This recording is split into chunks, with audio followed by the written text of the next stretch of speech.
ಅಂಗಸೇವಾ, ಭಾವಸೇವಾ, ಆತ್ಮಸೇವಾ. ಈ ಸೇವೆ ಮಾಡಿದ್ರೇ ಗುರುಭಕ್ತರು. ಸ್ಥಾನ ಸೇವಾ ಅಂದರೆ ನೀವು ಆಶ್ರಮವನ್ನು ಶುಚಿಭೂತವಾಗಿ ಇಟ್ಕೊಳ್ಳೋದು ಸ್ಥಾನ ಸೇವಾ.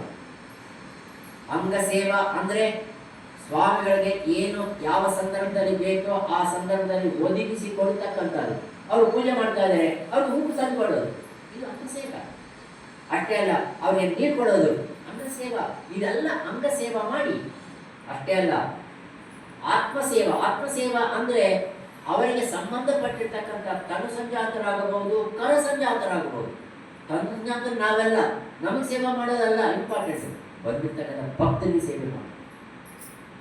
ಅವ್ರು ಬಂದರೆ ಎಲ್ಲಿ ಕೂತ್ಕೋಬೇಕು, ಎಲ್ಲಿ ನಿಂತ್ಕೋಬೇಕು, ಅವ್ರಿಗೆ ಏನಾಗಬೇಕು, ಯಾವ ಸಂದರ್ಭದಲ್ಲಿ ಏನು ನೀರು ಬೇಕಾ, ಏನು ಅವ್ರಿಗೆ ಊಟ ಬೇಕಾ, ತಿಂಡಿ ಬೇಕಾ, ಏನು ಬೇಕು ಎಲ್ಲ ವಿಚಾರಿಸ್ಕೊಂಡು ಮಾಡ್ತಕ್ಕಂಥ ಒಂದು ಟ್ರೈನಿಂಗ್ ಕೊಟ್ಟಿದ್ದಾರೆ ಅಂದರೆ ಅಮ್ಮವ್ರು.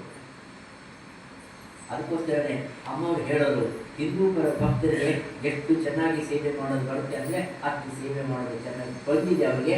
ಕಾರಣ ಇದರ ಜೊತೆಯಲ್ಲಿ ಜ್ಞಾನ ಇದೆ, ಇದರ ಜೊತೆಯಲ್ಲಿ ಜ್ಞಾನ ಇದೆ. ಕೇವಲ ಸೇವೆ ಅಲ್ಲ, ಸೇವೆ ಜೊತೆಯಲ್ಲಿ ಜ್ಞಾನ ಅಂತಕ್ಕಂಥ ಭಿಕ್ಷೆಯನ್ನು ಕೊಟ್ಟಿರ್ತಕ್ಕಂಥದ್ದು ಮಾತೃಶ್ರೀ ಅವರು.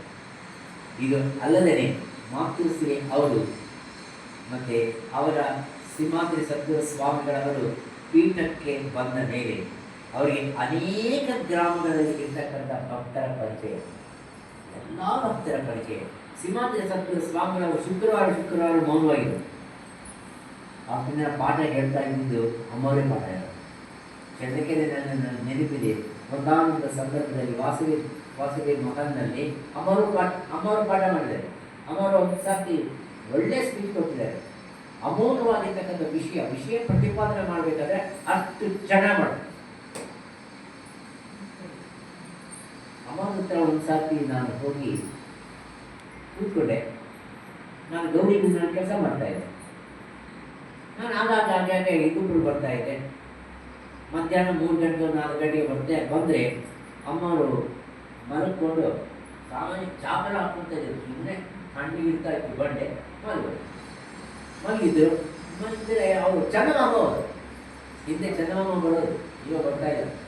ತೆಲುಗಿನಲ್ಲಿ ಚಂದಮಾಮ ಬರೋದು, ಚಂದಮಾಮ ಹೋಗ್ತಾ ಇದ್ರು. ಏನಮ್ಮ ನೀವು ಚಂದಮಾಮ ತೋರಿಸಿ ನೋಡೋದಮ್ಮ, ಏನು ತೊಂದರೆ ಅಲ್ಲ ಅಂತ ಕೇಳೋದು.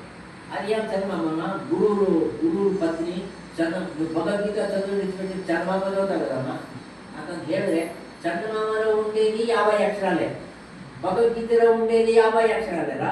నా దృష్టి అక్షర దృష్టి, నా దృష్టి దాంట్లో ఉండే విషయం దృష్టి కాదురా. దాంట్లో మంచి కథలు వస్తాయరా. ఆ కథలు నాకు ప్రవచనం చెప్పేటప్పుడు బాలిపోతారు కదా. ಹೋದರು, ಹೋದ ಮೇಲೆ ಒಂದ್ಸತಿ ಕೂತ್ಕೊಂಡು ಏಮನ್ನ ಕಡುಪು ತಿನ್ನಾವಾ లేదా ಕೇಳೋದು. ಫಸ್ಟ್ ಮಾತದೇ ಕೇಳ್ತಾ ಇತ್ತು. ಏನು ಪಡೆದಿದೆ ತಿನ್ನಂತೆ అంటే ಹೋಗಿ ನಮ್ಮನೆ ಚಕ್ಲಿ ದಾರಿ ಇರ್ತಾರೆ. ಏನು ಹಿಂದೂ ಕೊಡೋದು ಚಕ್ಲಿ ಕೋಡೋದು ಅದಕ್ಕೆ ಕಡಿಮೆನೆ ಎಲ್ಲ ಇರೋದು. ಅದೆಲ್ಲ ತಂದಿಟ್ಟು ಚಕ್ಲಿ ನೀನು ತಿಂಟು ಉಂಡು ನೀನು చెప్తూ పోతాను విను. ನೀನು ತಿಂತಾ ಇರು, ನಾನು ಪಾಠ ಹೇಳ್ತೀನಿ ಕೇಳ್ತಾ ಇರು. ಒಂದಾನೊಂದು ಸಂದರ್ಭದಲ್ಲಿ ಕೇಳಿದ್ರು, ಶ್ರವಣము అంటే ఏం రాదు.